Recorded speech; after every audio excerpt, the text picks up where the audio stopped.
Good morning. Today let us discuss about a topic called imperative instructions. So what is instructions first? So if we see, instructions are group of rules that we tell the other that they are supposed to follow. So for example, we are used with the laboratory instructions. So when you go to a physics laboratory or chemistry laboratory or any other laboratory, you have certain instructions to be followed. So they can also be called as rules. So instruction is something like one person is telling the other person that this is how you are supposed to behave inside the laboratory. You are supposed to wear this, you are not supposed to carry this. Yes, that is instructions. So here coming to imperative instructions. The word imperative means ordering. Yes, so here imperative instruction is what we are going to see today. So there the normal instruction will be like a sentence where we guide them, where we tell them that we are supposed to do a thing in this form. Whereas imperative instruction is like all the imperative instructions starts with the base form of a verb. So what is the base form of a verb? The base form of a verb is an action verb. So all the imperative instruction starts with an action verb followed by an object. So usually in English the sentence starts with the subject, not with any other object or verb. So the basic sentence structure of English is yes plus be plus o, or just yes be. Whereas imperative instruction, the sentence structure of imperative instruction is base form of verb, then comes object. So for example, turn off the lights. So here turn off is a verb, the lights is the object there. Okay, so turn off the light. It sounds like we are instructing someone, we are commanding someone, we are ordering someone. Yes, so the imperative sentence structure should be in this form. Turn off the light. Okay, so all the imperative instructions should start with the base form of verb, should start with the action verb, should start with the action verb.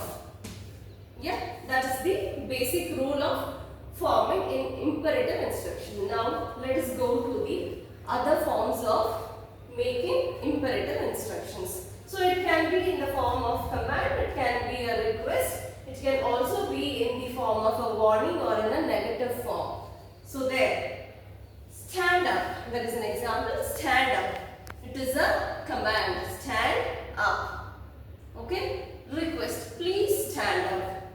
When I make the same sentence into a request form, we are supposed to add please, which means the sentence has some pleasing. So please, that is a request. Please stand up. That is also an instruction that I am giving a person to get up, stand up. Then warning or negative things.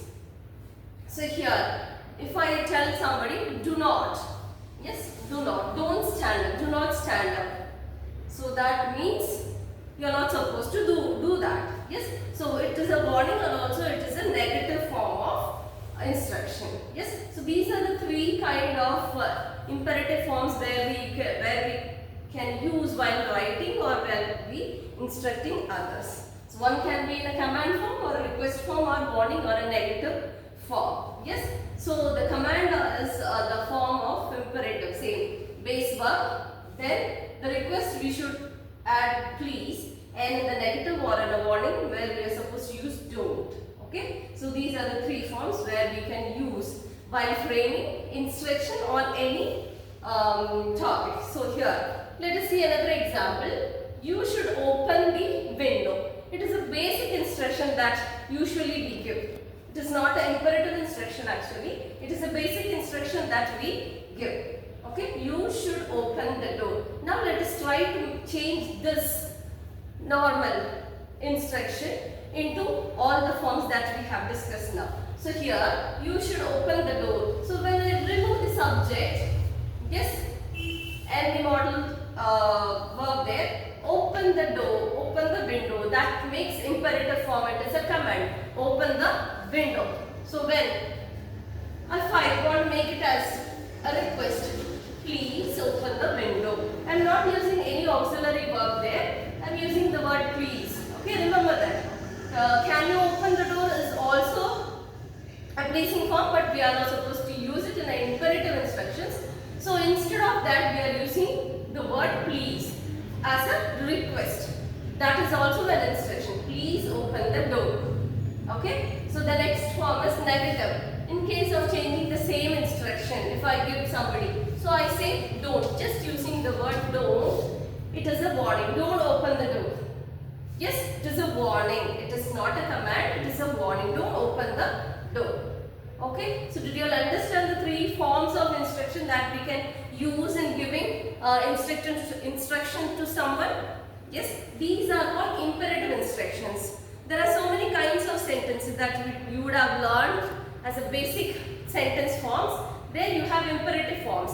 So what is imperative forms? Imperative forms are, that is giving command. So in that command, it can also be in a command form, request and warning. Yeah, thank you all.